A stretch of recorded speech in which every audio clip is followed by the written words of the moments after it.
Hannah Thomas is the former Greens candidate for Grayndler. She was recently attacked by police at a peaceful protest, potentially losing sight in her eye. Now, she's still facing charges and she herself has a case against the police. She can't talk about those legal cases, but she sat down with me to talk about the protest, her injury, and policing in New South Wales. Tell me, how are you feeling? Yeah, I'm doing good. I am recovering well, not in any pain. I've been at a few rallies again. It's good to get out there. Yeah. Starting to feel more like myself. So yeah, I think I'm doing as well as possible in the circumstances. That's great, but it's been a long journey. How many times have you had to be in hospital now? I've had 2 surgeries. The first one on the night of the incident, which was the emergency surgery, and then I spent, I think, 3 nights in hospital. And then I had a second surgery about 10 days later. And then obviously a few hospital visits in between to check up on things and whatnot. Wow. And do you think you'll need to be back for more surgery? Yes, certainly 1 more surgery, but probably 2 more. Right. Yeah, it's a long, and the next one is probably in 3 months, so it's still a while. Yeah, there's still a long road ahead. And do you have any idea about what's going to happen to your sight long term? No, I think I'm getting some sight back. I think that's, yeah, probable. And, but just I won't know the extent until I guess those surgeries are done. But it's much better than I think the worst case scenario, which was what I was prepared for, which would have been losing the eye entirely. I think I will almost certainly keep the eye now, which is very good, obviously. That must feel good. It definitely looked touch and go for a while there. The images were horrible. Yeah, and the doctor who first saw me said that the shape of the eyeball was like a deflated football, which is like a pretty awful thing to imagine. Yeah. Your eyeball in that state. Don't want to hear that. So let's go back to the beginning. What was the protest about? Yeah, so it was a protest at SEC Plating in Belmore, which is a company that provides plating services for various components for F-35 jets.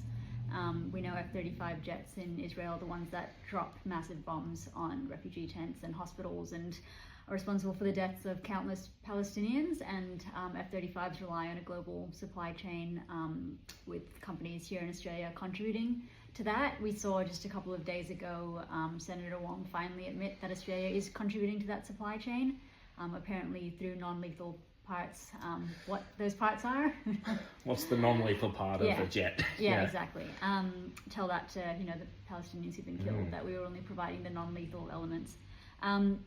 Yeah, so we were there basically to protest that company and picket, an early morning picket as workers go in. That was the intention. It wasn't the first picket that had been held at that site, and it wasn't the first picket that has been held at various companies across this country, contributing to the genocide through weapons parts. And yeah, I've been to a few as well. This wasn't, although this was my first one at that location. And it was a peaceful protest, but the police showed up anyway. What happened that morning? Yeah, I mean, so there's obviously legal proceedings, so I won't go into like too much detail. But yeah, the police basically tried to move us on straight away, saying we couldn't come back to the suburb for 24 hours, which is just ridiculous. There were people there who lived in the suburb. I think pretty clear that those move-on orders were not valid. And when the protesters, who were entirely peaceful, tried to have a conversation with police about what those powers were, and police basically just escalated and responded with violence. There was, I think, no need for it. Yeah, that's how it happened. In the course of arresting people, they came after me, and a male officer punched me in the face. And then, yeah, there's obviously video footage of this. I was dragged forward and tripped to the floor as well, and then dragged away from the big group of protesters and was sat on a wall. And obviously in the course of that male officer punched me in the face, so I was sitting there with my eye swollen shut in complete shock. It was all, it felt very quick. It all happened very quickly. Yeah, I suppose you have to piece it together with the footage and other witnesses, but the evidence was there. You were bleeding a lot. Did the police provide any first aid? No, and they did not seem the least bit fazed by the injury. I think a lot of the protesters were really distressed to see me like that and wanted to help me. I think there were medical liaisons who were trying to get to me, but the police would not allow them. The police finally allowed them to give me a bottle of water, but they said they couldn't give me first aid, which I found shocking. And then waited for the ambulance. It felt like the ambulance took a really long time, but I can't be sure of how long. I was in quite a lot of shock at that point, just sitting there waiting. Of course. And look, don't take this the wrong way, but how tall are you? I'm, I think, 5'1", Okay. or 5 foot, but And do you take steroids? Are you a martial art expert? Like, I can't, no. so that's I'm extremely bad at anything. That's Any a serious martial level of violence that seems pretty unjustified. Yeah, I think I'm probably similar to the size of many 14-year-old Australians or 15-year-old kids in this country. So after that, we saw conflicting statements from the police about exactly what happened and what laws they were trying to apply. And you've been demonised by politicians like Tony Burke and Chris Minns. I don't know if Chris Minns watches Anti-Cop, but what would you say to him if you could? Well, I mean, he obviously has not learnt his lesson. He feels no guilt for his role and his government's role in rushing through these laws and all the rhetoric that he's used to demonize protesters, because he's kept doing that, in terms of, as we're recording this, obviously Palestine Action Group are wanting to have a rally, a march across the Harbour Bridge, and Chris Minns' excuse among his many for trying to shut it down is that it'll cause chaos, and that's again trying to paint us protesters as causing chaos and disruption and being violent. All those sorts of imputations which are just not true and which have the effect of emboldening police to clamp down on us in violent ways. So I would say to Chris Minns that what he's doing is dangerous, and the protest laws, the anti-protest laws need to go, and he needs to change the way he speaks about protests and realize, I mean, obviously I think he's a very pro-Israel politician, and that's where a lot of this is being driven. I think perhaps like many Labour politicians, he's finally realizing that he's has been on the wrong side of history this whole time, and is now trying to basically protect his reputation when he sees that the community now clearly stands with Palestine and can see what's happening and can see that our leaders have been lying to us about what's been happening.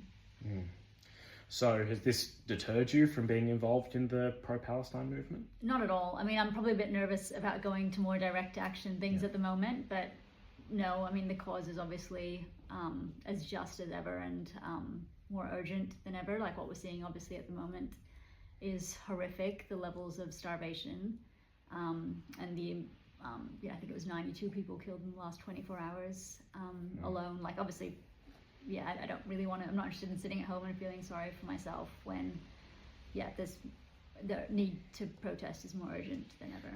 Yeah. What happened to you is obviously horrible, but there's much greater crimes going on in Palestine. Hopefully we can turn this, there can be a silver lining out of this if we can get people more involved in the movement. Absolutely. So what should people do to help stop this genocide? Yeah, I mean, obviously turn up to the march on Sunday. I think Palestine Action Group rightly are going to go ahead even despite what Minns and the police are trying to do to shut it down. And I think the best way we can all keep safe and send the strongest possible message across the world that we stand with Palestine we stand with Gaza and Palestine against the genocide is to show up in massive numbers. So come on Sunday and bring along as many people as you can. Obviously keep pressuring the government as well through every means possible, and that's obviously protesting, but also calling and writing to them and keeping the pressure on. Because we know there's much more they can do. Absolutely. All right, is there anything else that you want to add?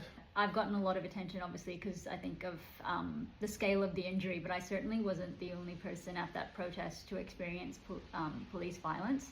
And I'm in a privileged position where I can come on camera and be quite public about the injury I sustained, but others, for various reasons, can't do that. And so I just want people to know and want it to be on the record that I certainly wasn't the only victim of police violence that day or at many of the other protests. I've seen protesters being treated horrifically by police, and they've gotten very little attention, and police have gotten away with it.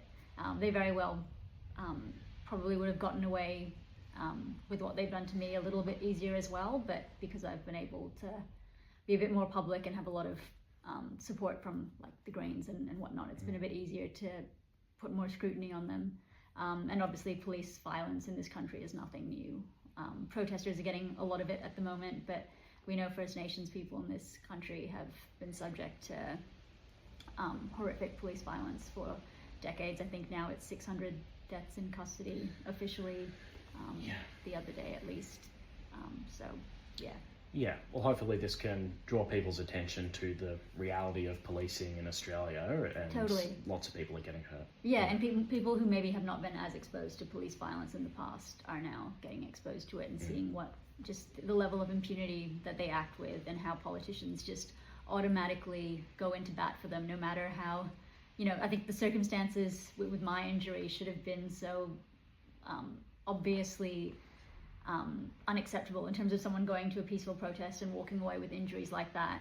Should have been easy to condemn, but the way politicians instead backed the police force straight away is a real indicator of the level of impunity that they operate with in this country.